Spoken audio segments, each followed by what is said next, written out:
Hi everyone, welcome to another episode of Coach's Corner. I'm Andy Bortz. Thanks for being along, and as usual we have our Titan football head coach Jeff Hand along with us. Coach, thanks for being here. Well, thanks for having me back. Well, we were down in Waynesburg over the past weekend, and it was their homecoming game. Was there a big difference in atmosphere based on other games in the past when we were down there? No, it was a nice crowd. I mean, I think that you know, they may add a few more people in the stands, but of course the homecoming activity always does that. Adds a little bit of pizzazz to the game. Well, we're going to see how much pizzazz they had in the first half of this one. Let's check out the highlights as the Titans were down in Waynesburg to take on the Yellow Jackets. Well, this weekend will be Titan homecoming, but last weekend it was Waynesburg Yellow Jacket homecoming, and they hosted the Westminster Titans, who won the coin toss, but decided to defer and let their defense see what they could do on the opening possession. So Scott Cree for the Waynesburg Yellow Jackets, averaging 23 yards per kick return, says, "I think I'm going to go beyond that average." Look at him sidestep defenders and find the sideline. Scott Cree was named PAC Special Teams Player of the Week, showing you why. A 97-yard touchdown on the opening kickoff. So that means the Titans going to have to come back. On their third possession of the game, though, Kevin Franz throws an interception to Dylan August at the 23-yard line, setting the Yellow Jackets up in good shape. Brad Dawson had a great game, finding Josh Fisher here for 16 yards. And on the very next play, Dawson looking downfield, finding Davis Youngkins. Boom, boom, boom. Look at him break through and get to the end zone just barely. So that means Titans going to have to try in the second quarter. And Kevin Franz puts that pass beautifully out there to Chad Rossitelli. Look at him go down the sideline, picking up 23 yards, getting into the Waynesburg territory to the 26-yard line. Later in the drive, Franz looking downfield. How about John Bomber putting up a great effort in this game? A 30-yard pass completion, and that sets up Nick McCloskey. Look at him plow his way into the end zone, a 2-yard run. Waynesburg up 21-6. Now on one of the next kickoffs, Brian Arbs kicks the ball to Nick McCloskey, and McCloskey shows how dangerous he is in open field. Look at him go across the midfield mark. Had to sidestep the kicker, and that let the pressure come to him, but nevertheless a return of 54 yards. And now the offense in great shape. Kevin Franz looking downfield. Watch Gary Hutzler carry his defender down the sideline for 10 more yards, and that puts the Titans into a zone for Chad Rossitelli. Big touchdown there, 28-13, Waynesburg up. And then Brad Dawson, watch him complete this pass to Hightower. Ray Hightower II, a 70-yard completion, and the Yellow Jackets were just scoring at will in that first half, leading 35-13. Now, Coach, the very first highlight in that series showed the coin toss, and the Titans deferred on the opening kickoff there. Were you guys trying to get the defense on the field to see what they could do? Absolutely, and that's something that was important in that game, is to hopefully make a big stop on the kickoff and then play some good defense and get the ball back with good field position. Now, Scott Cree, we saw in the first highlight, had a great kickoff return. He ran 97 yards back there. Was it just good running by Cree, or was there a little bit of a breakdown in the coverage on the kickoff? No, I think it was a little bit of both. I mean, he's a great returner, and we certainly respected him as a returner.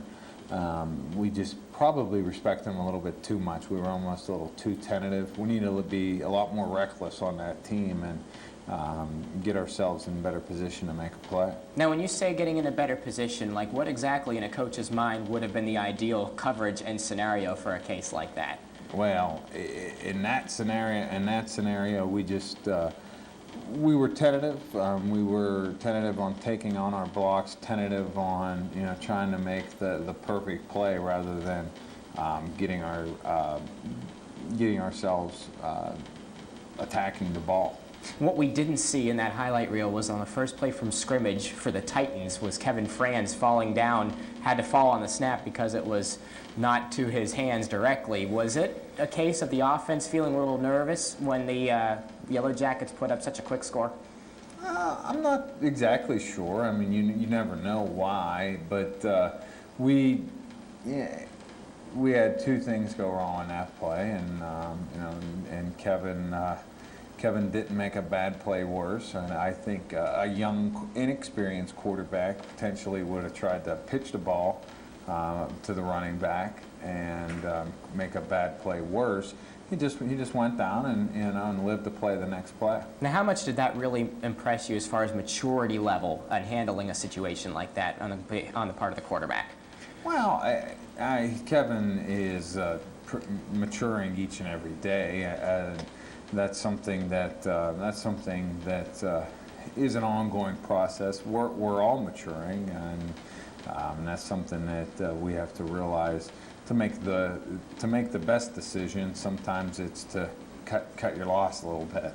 Let's talk about the sequences and the drives just a little bit, Coach. We saw that in the first half, the Titans would close in a little bit on the Waynesburg Yellow Jackets, but then Waynesburg would come on the next play and they would have a big play, or they would score a touchdown on the very next play. Did you feel like there was a point where if you could have set the tempo of the game, that there could have been a different result?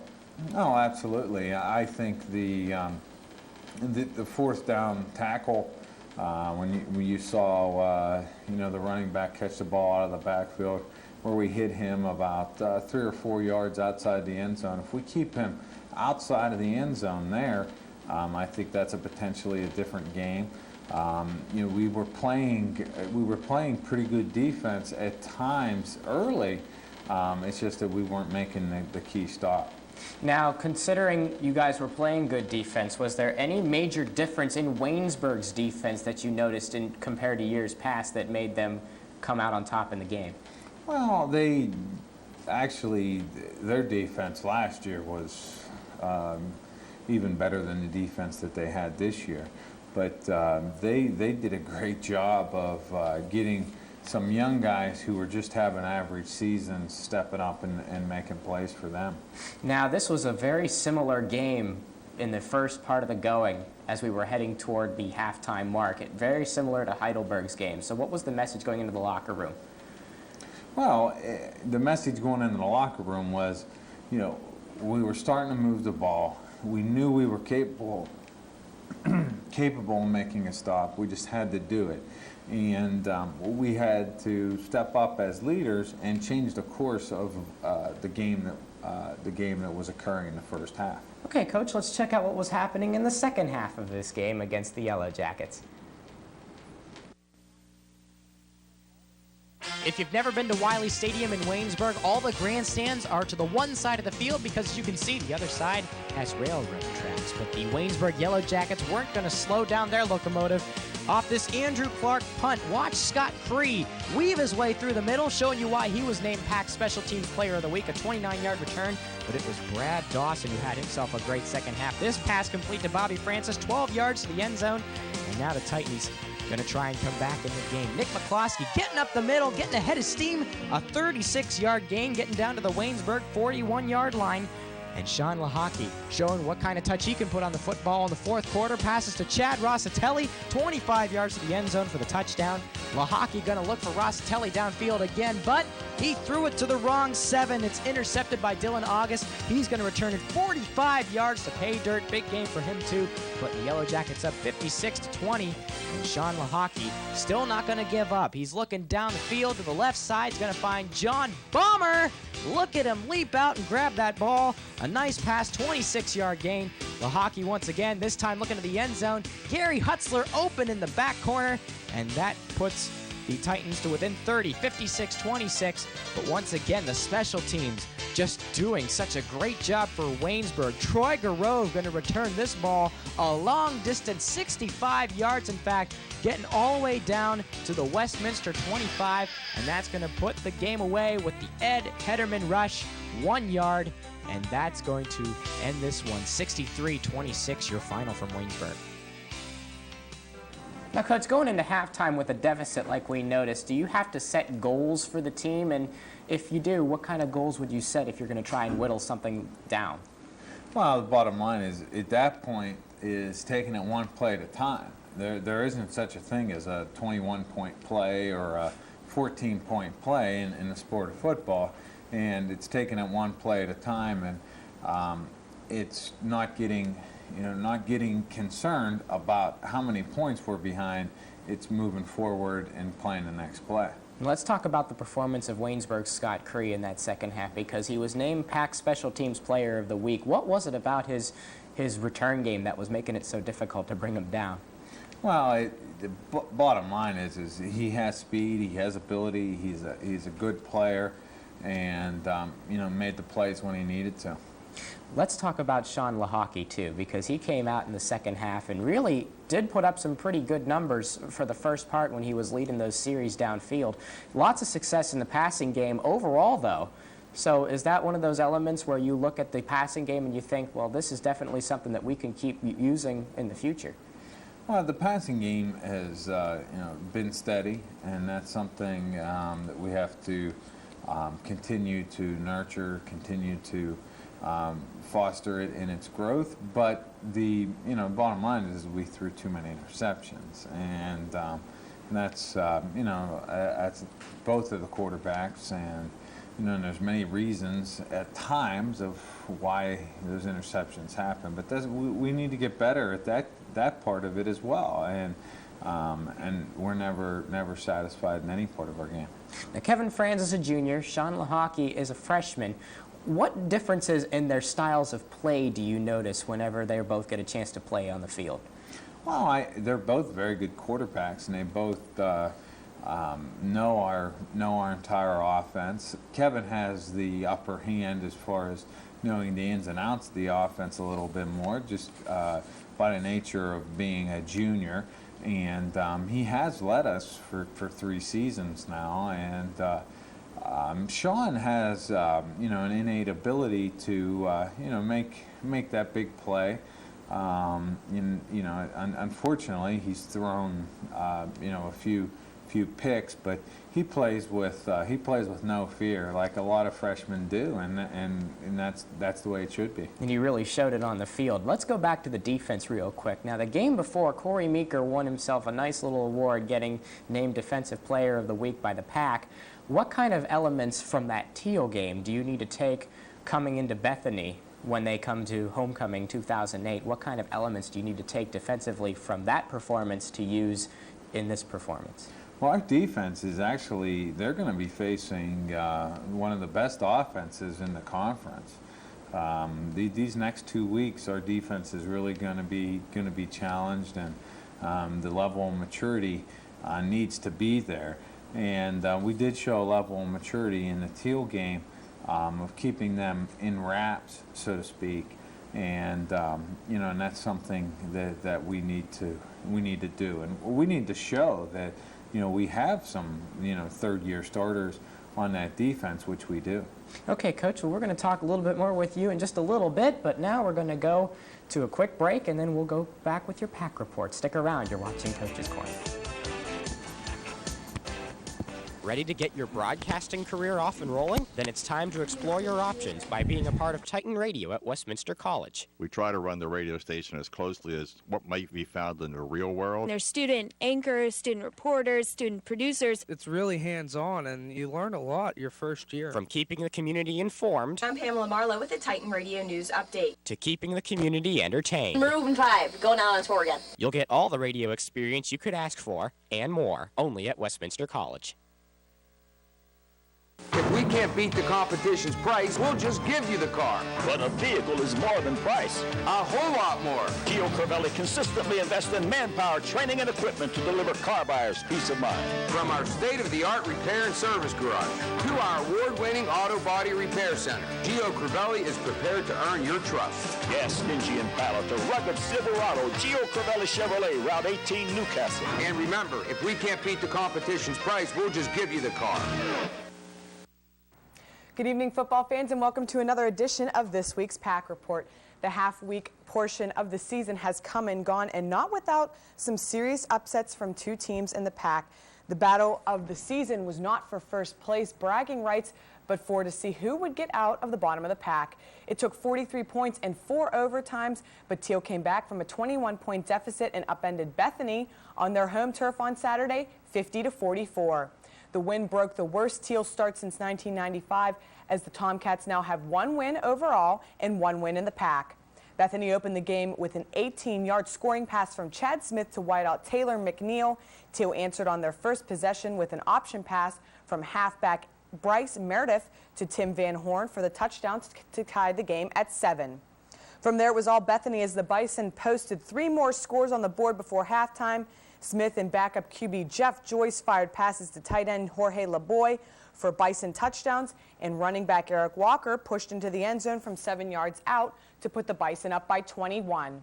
The Tomcats weren't done, though. Going into the air in the second half, Teal worked their way back into the game when quarterback Willie Bova found Hiro Amano for an 11-yard touchdown pass, then moved within 7 points on a Jeremiah Wagner 7-yard scoring run with 9 minutes left in the fourth. The Tomcats tied the game up at 28 on a 6-yard scoring pass from Bova to Van Horn with 48 seconds left in regulation. Bethany had one last chance to seal the win as they drove the ball to the Teal 25, but turned the ball over on downs to send it into OT. In the first overtime, both teams nailed field goals respectively. Teal took their first lead of the game when Bova threw 23 yards downfield to tight end Dan Mackel for a touchdown in the second OT. Bethany kept the game alive on an Eric Walker 4-yard run to even the score at 38. Walker found the end zone for the third time on a 2-yard touchdown run in the beginning of the third overtime. This time, Bethany had to try for a 2-point conversion to adhere to the NCAA rule of going for 2 points after 2 overtimes. The conversion failed and Teal took over.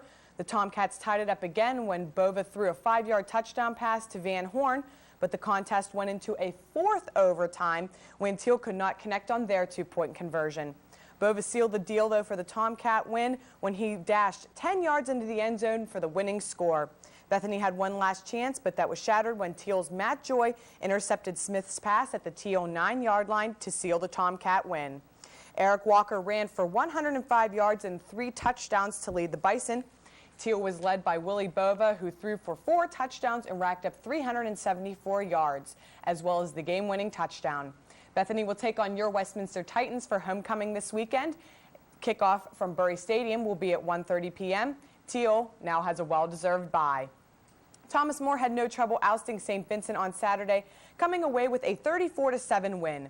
Thomas More kicked off the scoring with a 14-yard touchdown run by Saints QB Trevor Stellman.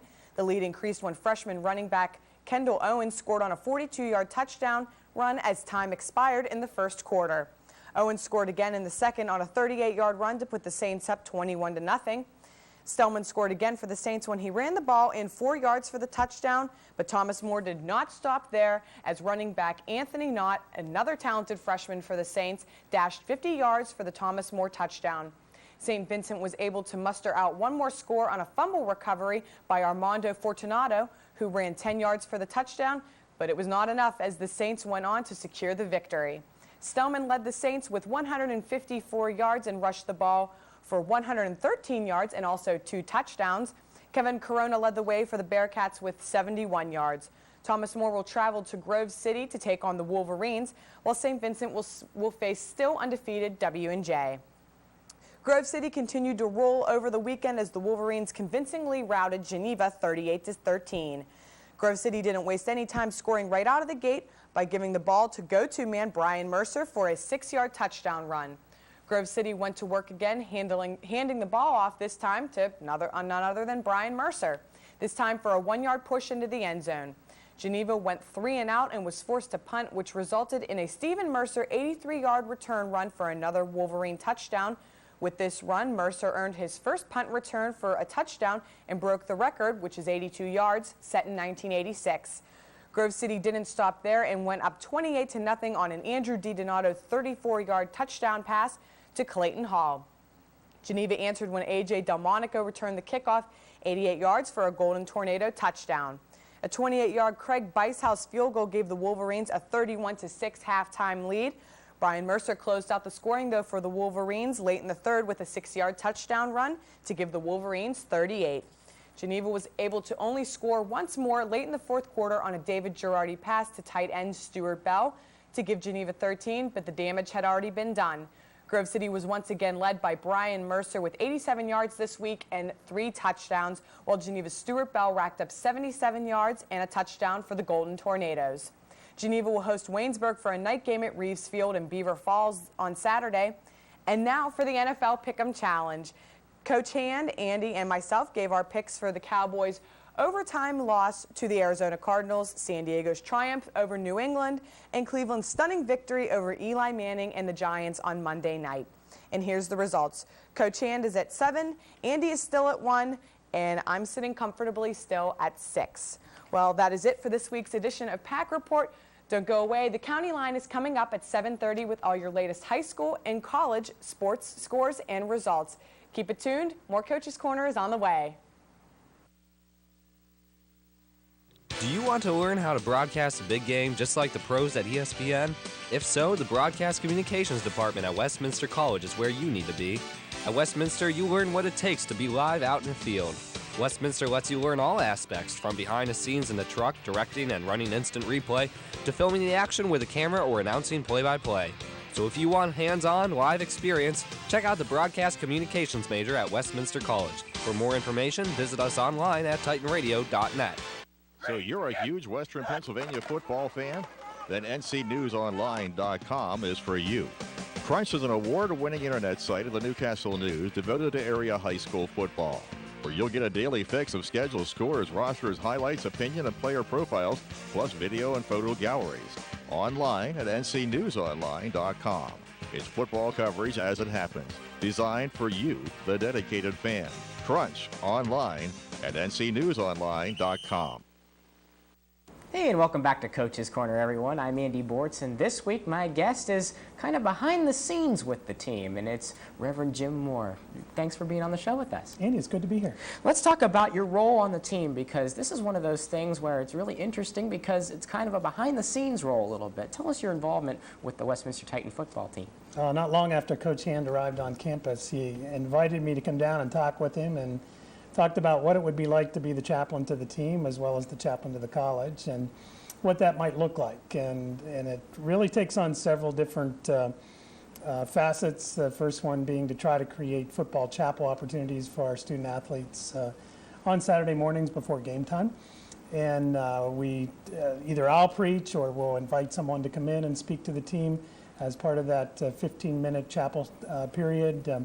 Then we may head off and have breakfast together, and then later on we'll meet up with the team and do a prayer before the game, and then stand on the sidelines with them and cheer them on, or pick them up when they're feeling down because they've made a mistake, or somebody gets hurt, walk over and just give them a tap on the shoulder and words of encouragement, and then a lot of times be there with them at the end. And sometimes it'll mean that I'll travel with the team for away games and be there certainly for all the home games when possible. Now, is it fun to get a chance to interact with all the players on a basis like that? Because it's just got to be great to be around a family like that all the time. Yeah, it's really a good time. The players are just like every other student, only they're athletes and they have certain needs because of that. But in reality, deep down, they're just like everybody else, and the same needs, same wants, same types of values, struggles, and things that go on in their lives. And it happens not just on the field, it happens throughout the course of the week. I'll see them on campus and they'll say hello to me, and it's kind of funny. Coach Hand calls me Coach Chaplain Moore, and for me it's kind of a funny thing because I don't know when someone calls me Coach whether that's me. Sometimes they'll call me Chaplain, and that connects, and maybe it's Reverend, but sometimes it's all three: Coach, Chaplain, Reverend, Moore. They don't quite know what to call me. So yeah, but it's a good time. It's something I really enjoy doing, and it's an honor to work with the coaches and Coach Hand and the staff and be there when they need me. And that might mean going off to a funeral home as we did yesterday, or spending time with the guys after maybe something significant's happened to them. So, how valuable is team togetherness to you in your eyes? Oh, I think that's what makes it work. They need to be able to rely on one another, to rely on their coaches, be able to know what it means to be in the huddle next to somebody that they can trust, somebody who's working just as hard as they are, can pick them up, can cover for them when something doesn't go right, and that team camaraderie is a really important thing. I've seen teams over the years that just struggle to get along, and when that happens, things just fall apart around them. And I think the coaches do a good job of keeping them together. The captains do a good job of that. And all in all, I think the team's pretty strong. Reverend Moore, one final thing. I think I could use a little pick-me-up because, as you can see, I'm doing miserably in my NFL Pick'em Challenge. Do you have any suggestions whatsoever for me to help me get better with that? Well, my family would probably kill me, but I have a dog named Piper, and we could just lay the sheet down and let Piper pick for you, and maybe that would work. Maybe if I just blindfolded myself, would that work? Yeah. One of my daughters is playing fantasy football with a bunch of faculty here, and to be real honest, she doesn't really know what she's doing, although she picked her favorite player, Robbie Gould, because she went to Penn State, and he did, and she's in second place in the league and doesn't quite have a clue, so just close your eyes and pick. Reverend Moore, thank you so much for being with us today on the show. My pleasure. Thank you very much. And we'll be back to talk with Coach Hand one more time. Don't go away. How would you like to sit in a college classroom where you know everyone's name? Oh, hey, how's it going? At Westminster College, our students aren't just another face in a lecture hall of 200. They're people, individuals with a smile and a story eager to know you. So the other day I was sitting around... Learn the skills you need while having a close relationship with your teachers and classmates at Westminster. So if you too want to be known by name, check out Westminster on the web at westminster.edu.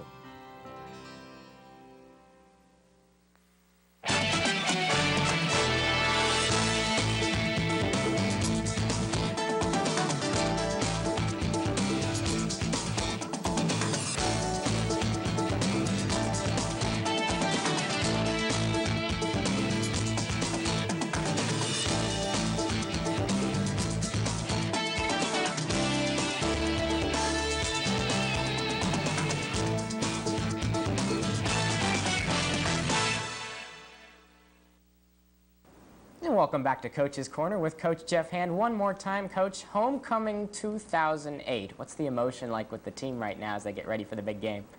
Well, the emotion is high, and that's something that is important for us to get wins at home. And you know, we've had success at home this year, and it's just extra special for it being homecoming.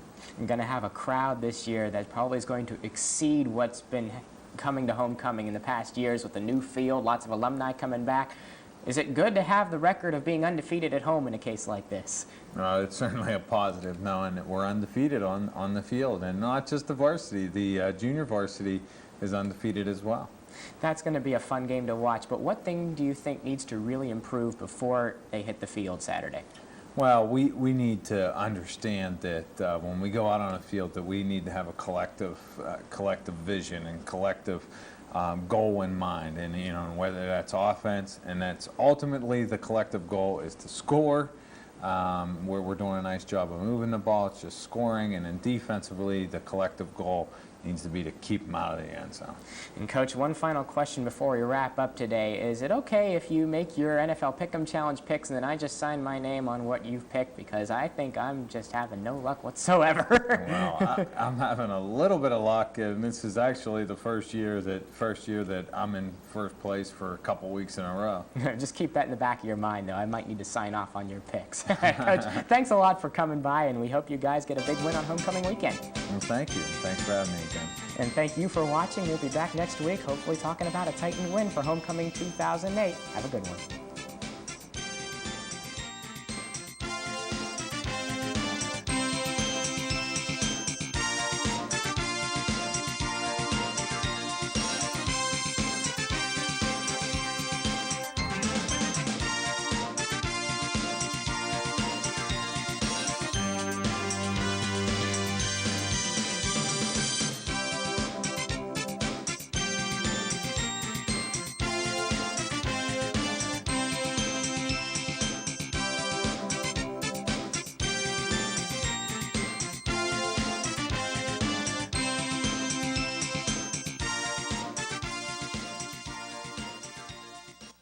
Taken to the hospital. So let me ask you, could marijuana, do you think, rescue California from its financial squeeze? A member of the state's assembly says yes. Is it time for states to legalize pot to raise badly needed money? Your view on that next. All right, you're a business. Well, say you want to improve customer service and to keep your overall budget in line. Well, with UPS, you have the options to control the speed and the cost of your shipping. They have more express shipping options than anyone, from 2 days to same day. It's whatever speed you need. It's not just your business. It's your business with UPS. Whoa, that was close. I Sam Bailey. Clara. Dennis, do hereby pledge to chase the wind, whichever way it blows. And forgive pollen when it gets carried away. I promise to grant dust a reprieve. And I will find the strength in Zyrtec to relieve my worst allergy symptoms, indoors and outdoors. I solemnly swear to catch the breeze, no matter which trees are blooming, because with Zyrtec, I can love the air. Try Zyrtec 5 or 14 count. If you don't love it, we'll refund your money. So guess what? Again, when I least expected it, my asthma symptoms came back. So this time, my doctor gave me Symbicort to help control my asthma. It combines 2 medicines that help control inflammation and constriction. So I'm breathing more freely day and night, and that feels good to me. And Symbicort is an asthma controller that starts to open my airways within 15 minutes. Very unexpected. Symbicort will not replace a rescue inhaler for sudden symptoms and should not be taken more than twice a day. Symbicort contains formoterol. Medicines like formoterol may increase the chance of asthma-related death. So, it is not for people whose asthma is well controlled on other asthma medicines. See your doctor if your asthma does not improve or gets worse. I know Symbicort won't replace a rescue inhaler. It helps control my asthma and starts to open my airways within 15 minutes. Ask your doctor if Symbicort is right for you. If you cannot afford your prescription, AstraZeneca may be able to help.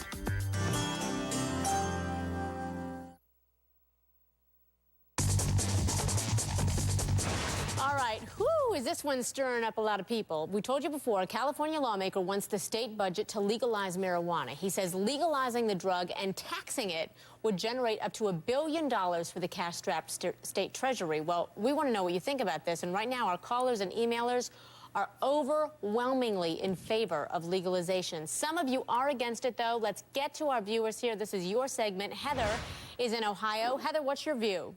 I am against it. And give me your reasons.